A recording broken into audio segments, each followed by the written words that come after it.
Ashley Adana. She is the founder of BEC Production. You deal in a space that is primarily male dominated. Working with males is actually a little bit easier. Emma Greed, who is the founder, CEO of like Good American. One of the things she said was, your business is not your baby. Life is about seasons and chapters, and you have to be willing to end one, start the next.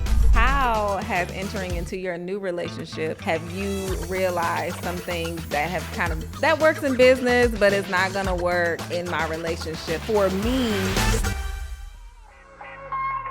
and this means freedom, self-awareness, expression. And this to me means you can be more than one thing. I'm Jasmine Bowdry, and you're listening to And This Podcast.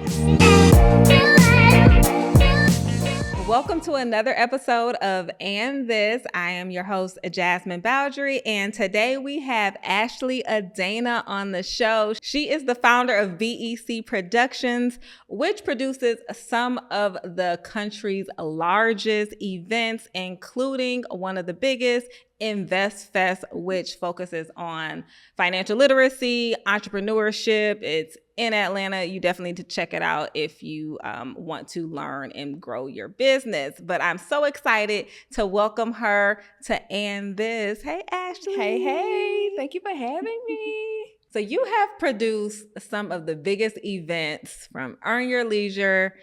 You've done some Rick Ross events. Like, you be doing your thing.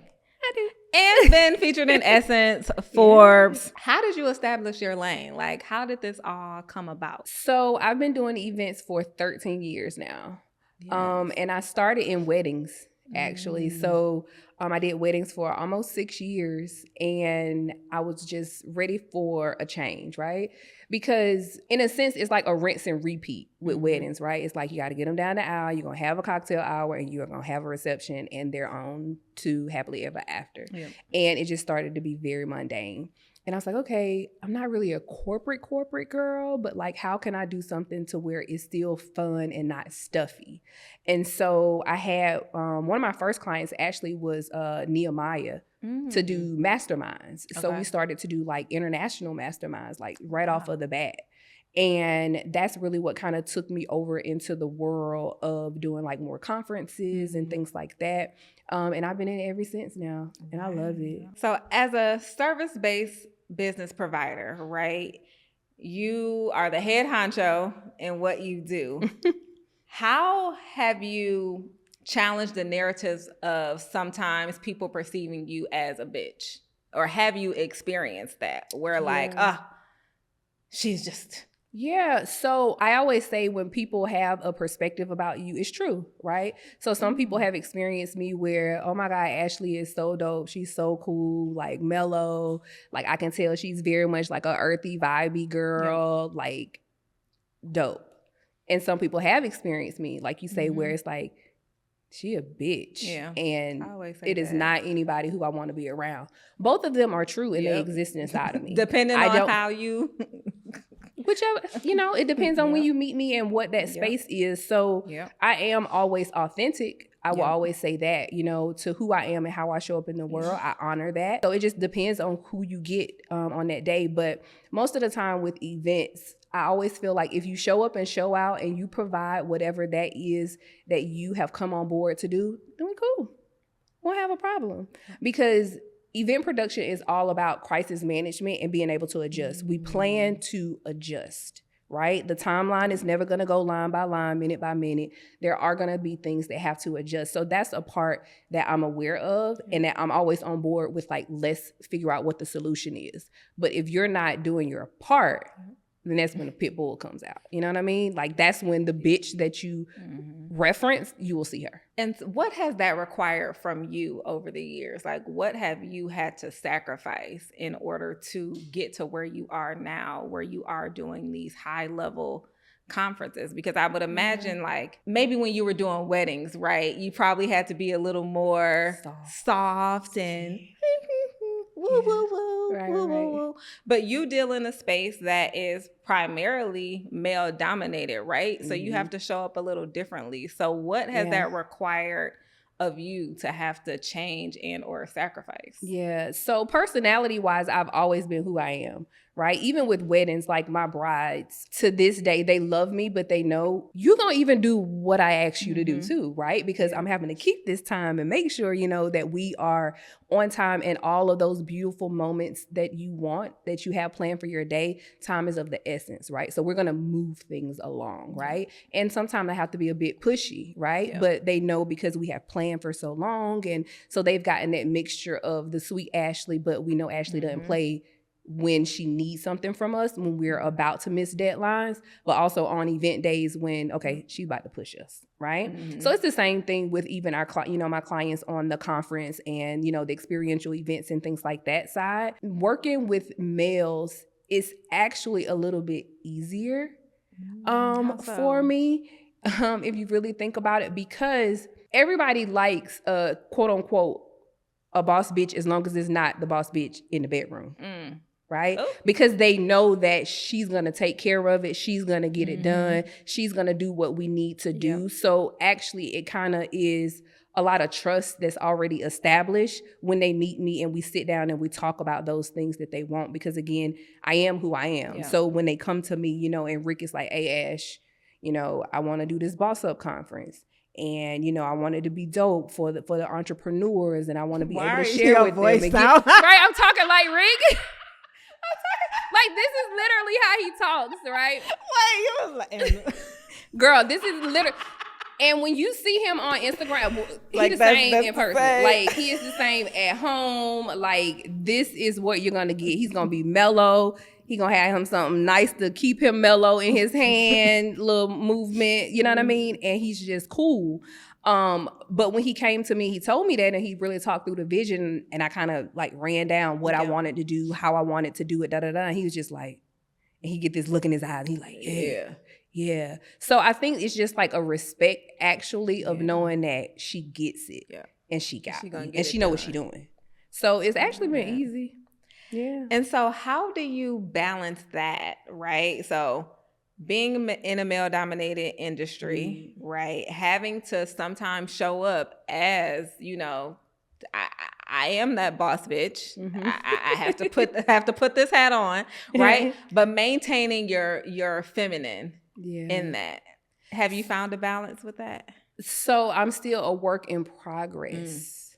I'm still a work in progress with leaning more into not really like just my, more feminine side of myself, but just being able to be cared for. Right? So Little Miss Independent, I've always been her. Like, my mom even talks about it in her labor. Like, it was a 32, 36 hour labor. I would come down and I would go back. I would come down, I would go back. I would chill for a little bit, then I come down a little bit. So it's like I'm going to move at my own pace and do things that work for Ashley, right? To make sure that Ashley is okay. So I've always been, in a sense, like protective of myself. Okay.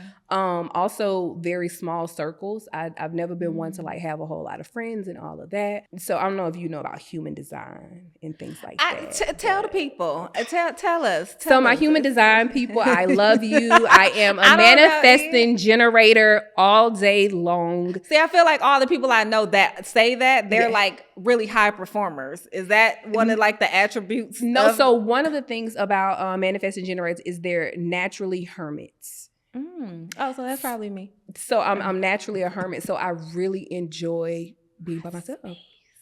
Yeah. And I enjoy being alone. Like I say, it's about allowing people in my space. Because I'm fine with being by myself, I don't need people. Right? I don't really need the interaction of social and things like that. And also because of my work, and I pour so much, it's a lot physically and it's a lot mentally. So when I get that time to break away, I break, What our last largest event was in August. I have not had any events, and I don't have any events until next year.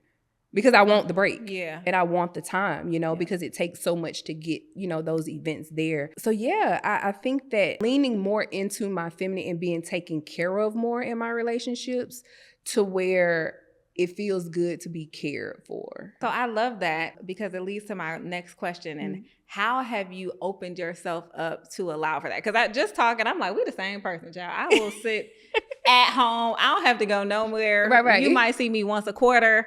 I pop out and I pop right back. Friend. And I'm in the house and I am okay. Like, I'm like, my house is my place of peace. Like, it's quiet here. I don't have to necessarily let the outside world in. And when I do that little pop out, I'm going back home. Yeah. And I'm going to stay there. Yeah. I'm very big on stepping outside is usually to get a bag, to take a vacation, and then I'm back at the house. And that's it. So with that, right, I know for me, that has made it really hard to date because he can't find me on the couch. Like he can't. So you have to pop out, but you're not going to find me here. So with being introverted, with being, this woman that I don't need people, like my circle is super small. Literally, I've had the same friends since second grade, and not saying that I haven't opened up and made new friends, but most of my friends, like we've been friends for over 20 years and they're the same ones. Like I keep it. And it's also, again, a bit of like protectiveness just in terms of circle got smaller, everybody can't go. So how do you allow yourself to open up for relationships and love and being cared for? How have you allowed yourself? I am in a relationship, right? And one of the things that I ask, right, I'll say this, like, is for patience and for grace, but also for honesty. Of course, you have to like be self-aware as well, right? And so like to do your own little adjustments, right? And I always say, is it okay to curse? Free your mind. Okay. Because she has the words, okay? So, in relationships, I always say there is some me shit and it's some you shit and it's also some us shit, right? So being able to know what those things are, and I also try to, when it's something going on with me, and my mom has always told me, you need to recognize your shit. And when you're able to do that, then you need to also be able to verbalize that, especially when you're in a relationship, because sometimes people take things as it's their fault, or they take on that feeling of like, oh, she in a bad mood, so like let me stay away. So I try to share, like when I'm quote unquote in my feelings, or when something bothers me, and also when it's not your responsibility to fix it. It's like, I'm not asking you to fix this. I'm just asking you to give me a little bit of space because I'm on that Ashley shit right now. Promise you don't have nothing to do with you. I just need a moment. And then it's also the responsibility for me to go back and continue the conversation, or to come out of that a little bit sooner, because honestly, nobody wants to sit around with somebody who's pissed off. Right. You know what I mean? So it's like, go get you together, process whatever it is that you need to process, and you come back and you move forward. I think asking for grace and, being honest with things that bother me. So what I hear is communication, right? Big time. Communication, being able to not only have that awareness of yourself, like, I'm going through something right now. I'm gonna need a minute. It's me. It's not, I'm the problem. And when it's some you shit, I'm gonna let you know that is you. You got that. So open communication. We love that. Are you happy? Extremely happy. Yeah, I am. And I think that also, like I say, I do a lot for my clients. It allows me to just be and just be easy, in my relationship. But I think that also goes with being with the right person, as well. Somebody who respects who you are and how you operate. And I think that when you have the right person, you even adjust to make sure that they're okay, right? So sometimes you check yourself even more, and it's like, oh, okay, I feel myself getting a little too sassy in the mouth, right? So it's like you're correcting yourself, because at the end of the day, my mom always says your words can pierce. And sometimes it's not just in your delivery, like those things live in somebody's heart. And how many scars do you want to have on the person that you want to walk through life with, on their heart? Girl, no, she's just a good old black Southern mama. A good old Southern black mama. Because mama be over here dropping I have gems. Sessions, mama yes. Dropping the gems. She does. I am blessed to have her, and she definitely helps me get me through some stuff.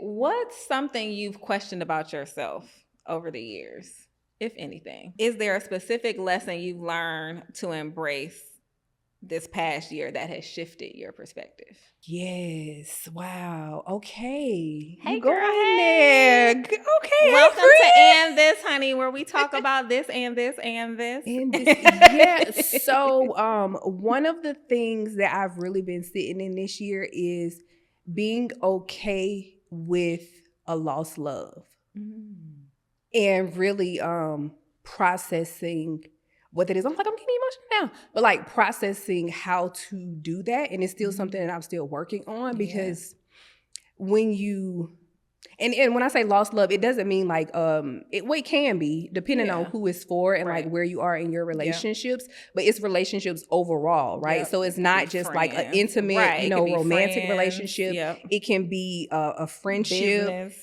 It damn sure can be business, and you don't think about it as that because, us as entrepreneurs, right? A lot of us, we take, especially women, we take our businesses as our babies, right? Like we take care of this thing, and also our clients as well, right? They become family and friends and all of these things. But sometimes the roads have to come to an end. And sometimes for you to have to initiate that end, you can look at it like it's a lost love. And so to be able to process and let that go and let it go with love is something I've really been working hard on, to not be angry. Emma Greed, who is the founder, CEO of like Good American, helped build Skims, all of that. She's like the mastermind behind all of it. She spoke at CultureCon. I think you actually went to CultureCon. And one of the things she said was like, your business is not your baby. It's not your baby. And I think just with us, especially Black women, we view it as that like, I have to protect it. I have to nurture it. But does that actually allow like the business to grow, and flourish by doing so? And so I hope that, as you're coming just into just the realization of, relationships that have been lost, that, you don't take any of that personally, because it's business, that you're able to separate that and know that it's not, not you. And I think that, I was having this conversation probably a couple of weeks ago too about small business owners, right? And of course that definition of what small is and all of that. And a lot of us are small businesses, right? That we sometimes have the expectations to run our small businesses like corporations, but then we lose or don't implement some of those things that corporate really, really does, right? Like you don't get rid of the people when you really need to get rid of them. You hire fast, or you're hiring off of family and things like that versus qualifications, or just like how you're saying, it's like business is business. It's a contract. So what? It didn't work out. And not even that it didn't work out. So what? It is now completed. Right? Because some things can be completed, and it's now time to move on to whatever that next chapter is. But like you say, it's it's also, I feel like it's the woman inside of us as well. And it's like, we just care. But the more that you release the emotion, from it, then you're really able to really get to the business. And I say, as women, we do emotional business. Yeah, we do. I agree. So about almost 2 years ago, I had a clothing brand, a boutique that I had for 7 years, right? And so I closed that. It was an emotional decision, but I had to come out of that to just realize, am I doing justice? Am I doing this business justice, right? Like, am I serving at my highest level? No. Am I showing up, for my customers? No. I started shipping stuff late. Like, I'm like, I'm getting to a point of where like I'm over it, right? You weren't serving anymore. I wasn't serving them. And I saw it, like it was like the beginning signs of it. So I'm like, I'm not gonna let it get crazy where it's like bad reviews and things like that. But I'm like, I need to check in with myself is this what I should continue to be doing? And I just feel like it was complete. At 7 years, it was completed, right? And it was a grieving process, right? But I think on the other side of it, I'm able to see why I needed to do it so that I could shift and move into other things. Like oftentimes we are everything in our business, right? Like I saw a video the other day and it was a guy, he put on different wigs, and he was like, me as an entrepreneur. Did you see it? It was like me as an entrepreneur, like customer service, and it was one wig. Marketing. And then it was like marketing, another wig. And it's like, we wear all of these hats, and it can be just overwhelming sometimes. So, and I think that life is about seasons and chapters, right? And I definitely believe in them. I'll call it like the book of life, right? So your book has to be filled with chapters, right? And you have to be willing to end one to start the next. Right. And like you say, sometimes it's about it being completed. And sometimes we don't want that completion, or to be that. But it really, really is. And I say we have to honor our chapters as we go through. And sometimes it's hard to do, but it's necessary. So what's the next chapter looking like for you? So next for me, and we talked about it a little bit, offline, that I want to get back into education, but I have to do it my way. So I started teaching in 2016, and I did it consistently for a couple of years, and then the business got really busy as far as like what our event calendar looked like. And it was just hard to juggle both of them. So that kind of like was, set to the side in a sense for years. So I'm really getting back into that now. I'm in the process now of finalizing the course.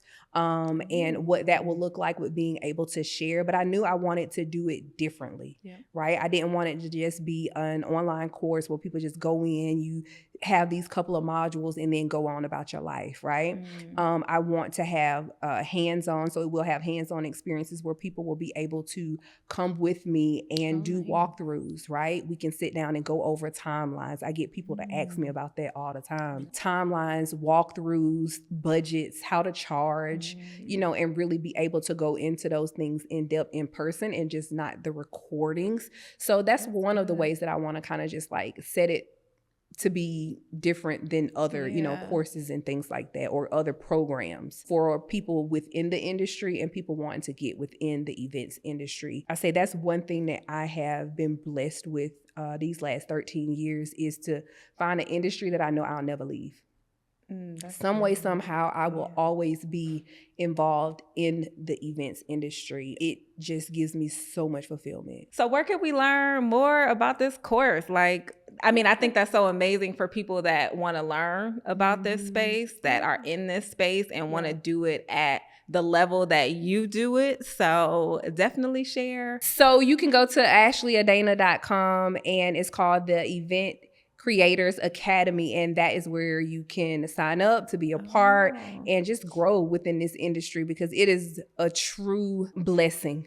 It's a true blessing in my life to be in this industry. I love it. Yes. I love that. Thank you. Hey friend, if you're a business leader, public figure, or industry expert and you're looking to step up your style game and make a statement, during our one-on-one discovery call, I will take you through all of the personalized styling options that we have available that will match not only your message, your body type, but also your budget. You can click the button below or look in the show notes to schedule your one-on-one image discovery call today.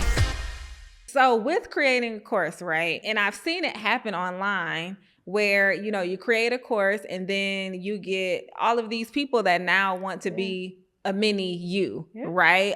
They come in, they try to steal your IP, thinking that they can do everything now because you've kind of, given them your cheat code. How have you thought about that? Or have you thought about that? Or has that even been like a worry of, people might potentially now try to steal or go and take my sauce and replicate it? I don't look at it like that. I will say like there are a lot of different, a lot of successful event producers, right? And some of them do have people who are, under their, mentorship or per se. But I think that it has to be when you're ready to share, right? I mean, there's courses out there probably about event production, or event planning and wedding planning and all of these things and certification programs all over the place. I know that it is a very personal business, right? So you have to have different skill sets that make you successful. It's also timing. It's also the right vendors. So it's not really, here is blueprint and you can have these, amazing celebrity clients that I have is you have to now put in the work and create your own, right? Just like with podcasts, right? There are a lot of different podcasts that are out here, you know, and what they talk about, somebody else is doing it. So I never think that I am, you know, I can't be duplicated. That's the first thing. Even when people say, you know, you have to duplicate yourself in your business, impossible. You know, but is there somebody who can come in and get the job done and do it to a standard that I feel is successful or is okay with the BEC Production, you know, brand? Absolutely, because I'm not at all of the events, you know, that we produce. Some of my lead planners are there and they're producing for me, you know what I mean? So I think that it's the same thing with the course. It's more of getting them one step ahead of where somebody else would be, you know, that's on that same level playing field. Like I say, I'm 13 years in the game. You're coming in and you're year 1 to year 5 or 7, you know, it's like, it's a different level of experiences. So I think one thing my mentor told me about even people being on your team, and this is what opened me up to even do the course, is the people that are on your team are there to serve you in their season. We all have chapters, we all have seasons of life, but if they come and they show up and they show out for you while they're with you, who are you not to champion them on in their next chapter? That's so good. You know? So I kind of look at things like that. Nobody is meant to walk with you throughout life forever. You just have to make sure that when they're there, that they're showing up and they're showing out. So the same thing, you know, with the event program. It's like you guys come in, you learn as much as you can from me, ask me all of the questions that you want to ask, you know, and I'll be transparent, you know, as I can. I'm not going to, you know, say that I won't give them templates and things like that, because of course that'll be a part of the programming, because I want them to be successful. Right. But you having a 20-page walkthrough questionnaire checklist, I can go in and do it in 20 minutes and be out.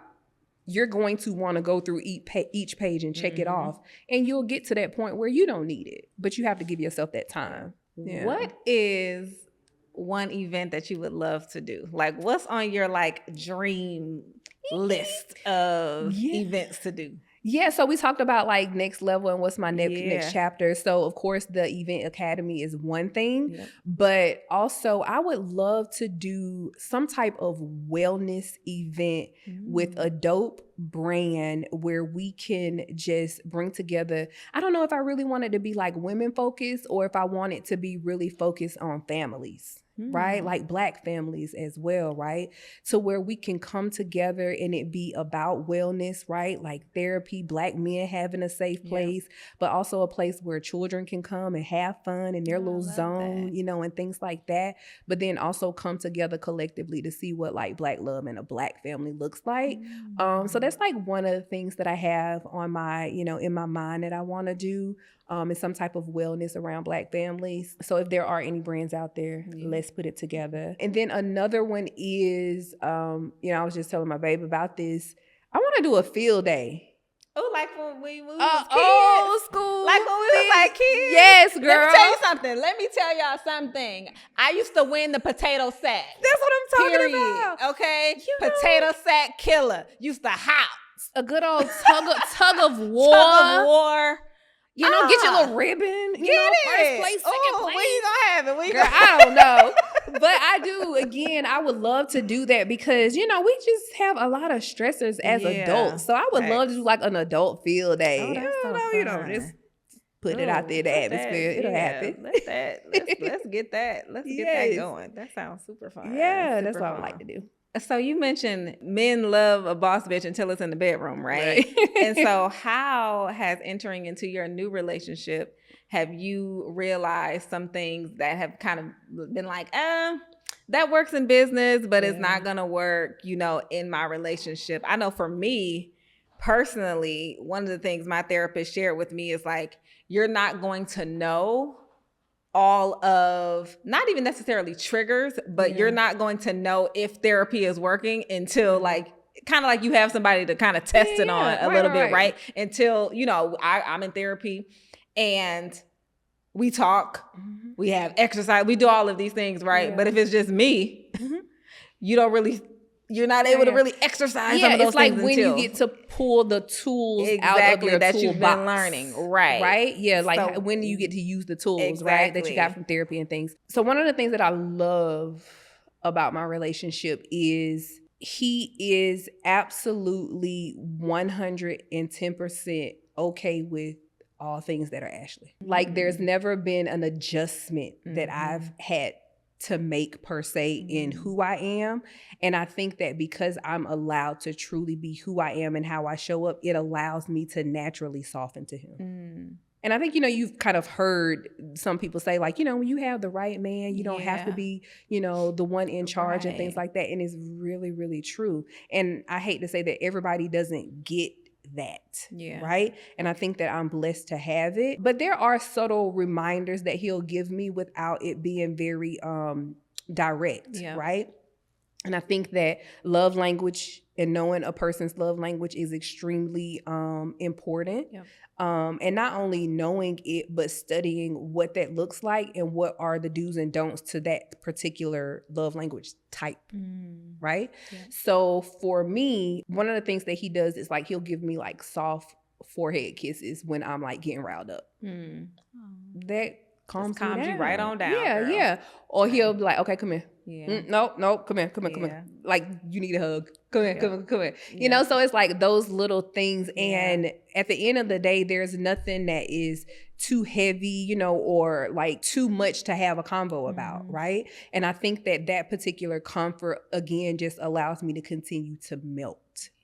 So I think that it really has to do with the person that you're with and being seen, but also seeing them as well. And that comes with maturity, and that comes with, like you say, life experiences as well, because we carry experiences with us, good and bad, right? And I think that sometimes we will really look at the bad parts of things, or like, oh, like I will not accept that again in a relationship because I went through that, versus looking at it as, oh, that was my lesson. So now it's something for me to be aware of, have a conversation about. And honestly, if it doesn't work for you, then it doesn't work for you. Especially if you're sharing that with your significant other and they don't get it. If they don't get it, they don't get you.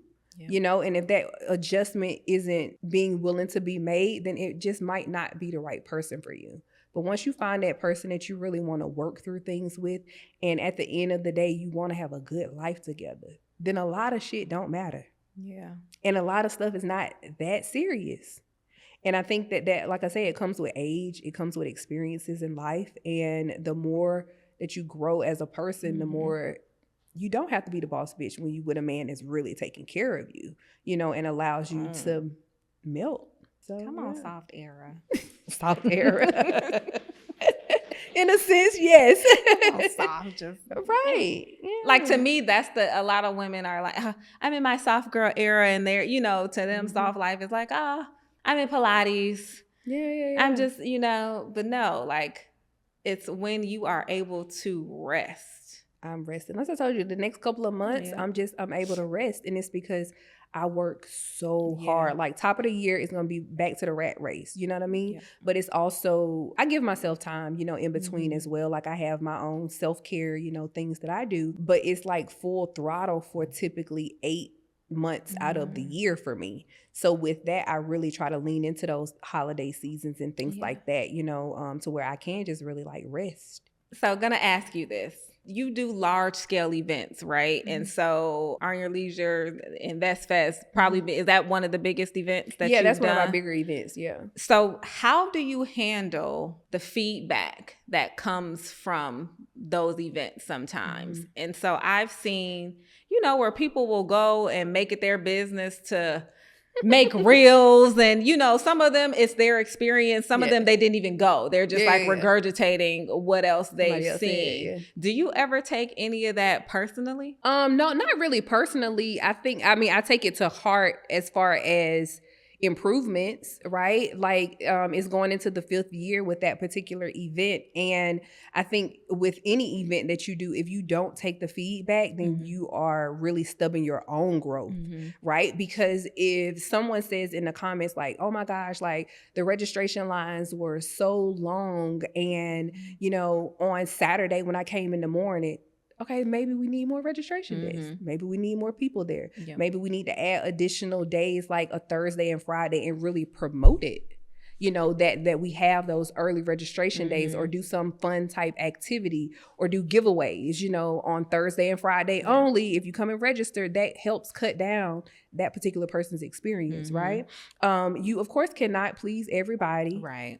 It's impossible. Yes, but the things that you can improve, you want to improve. Yeah. You know, if people say they want more smaller, intimate, you know, programming moments, then let's think about some workshops, you know, or something like that on certain days. We wish we had more time. And I'm just kind of like, you know, ringing off some things that we do here. We want more time to be able to load in as an exhibitor because, you know, a trade show is another aspect of the event.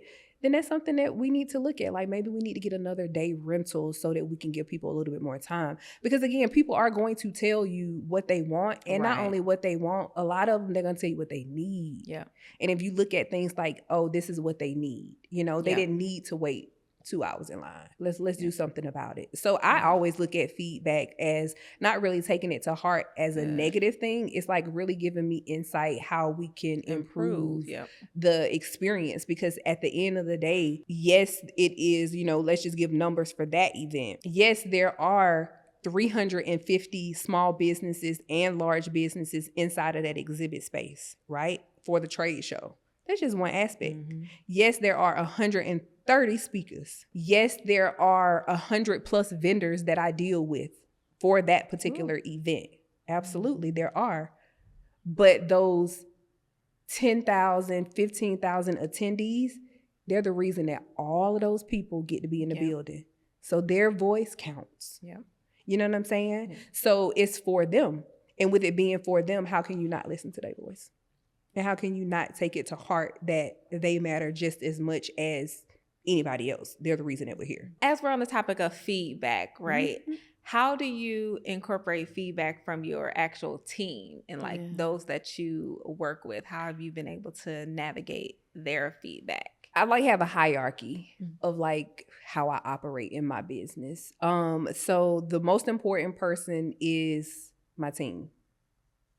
Then it's my vendor partners, right? So those are like my AV companies, my transportation, the venues, and then clients.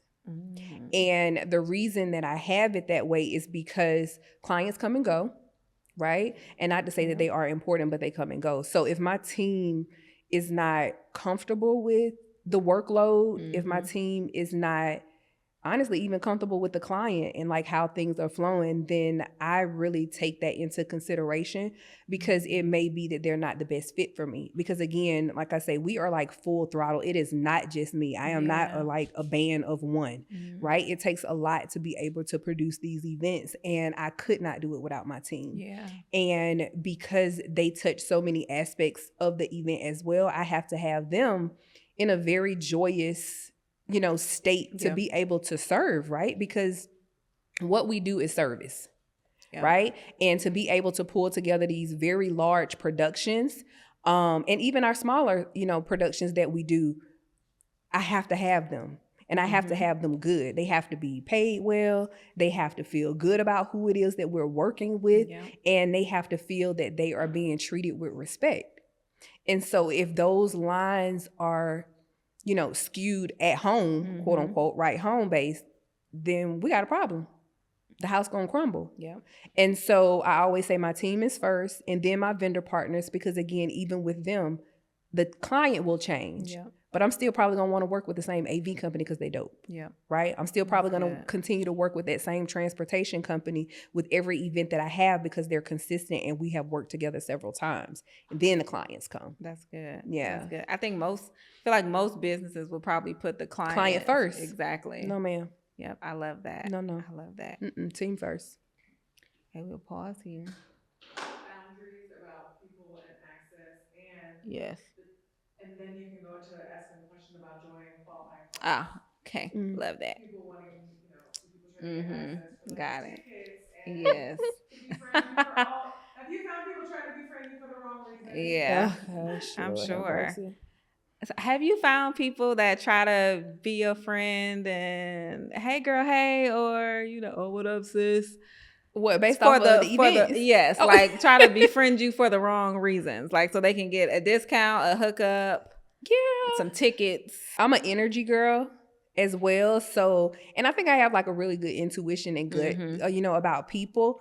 And again, that goes back to also when we were talking about my human design. I'm naturally a hermit. So when you were talking about, your girlfriends and things like that from childhood, same with me. Most of my friends are from high school.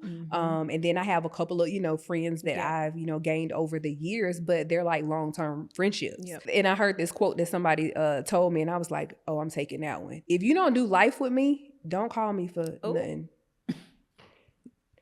Like, if you don't do life with me, then don't call me for anything else. Like, I know that around the time for events, especially like our bigger events, people are calling, for tickets or, oh, can you tell me about these details about this? Or, oh, what did they say about it? I don't respond. Like, I haven't talked to you since last year, this same time. Fuck, I want to talk to you now for? Yeah. And it's not any love lost. And naturally, we are selfish people, right? We want what we want and we want what we have access to. And there's nothing wrong with that. But it works with certain people. It just doesn't work with me.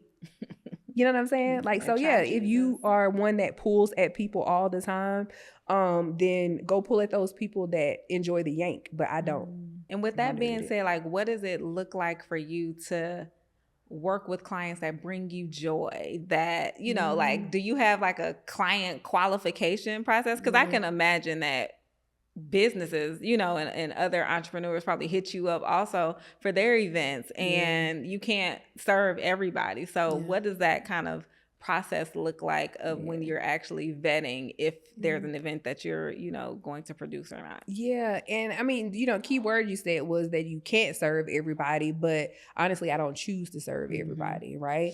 And I think that the beauty in owning your own business is yours. Like, it's your business and you get to choose those things that really align with you. Right. And we even talked about chapters and in life, those change as well, right? So like, even if a bride reached out to me, because there are some vendors, we still on the preferred list for them, and brides will still reach out and I'll have to tell them, we don't provide those services, or we're no longer, doing wedding services any longer. So it's like, it's okay for you to change your mind with the type of clients that you want to work with. And it's also okay to tell people no. And if they don't fit for you when you're doing, consultations, be it based off of what their expectations are, what their vision is, honestly, what their budget is. Like, that's a part of it as well. So sometimes, you kind of weed yourself out of, being able to work with us. And honestly, that's what you're supposed to have. As your business grows, it should be a growth in your clientele. It should be a growth in, your team and what type of events that you want to be involved with, because at the end of the day, it goes on your resume, and you want to be proud of what you're doing and what you're a part of. So you should be wanting to qualify, for sure. So, and this is all about being and embracing like your multidimensional self. I don't believe that we are meant to just do and be one thing. I feel that we are multifaceted, and just depending on the areas that we are in our life, require us to be this and this and this. And so when you hear the words "and this," what do you think of? And this is not the end.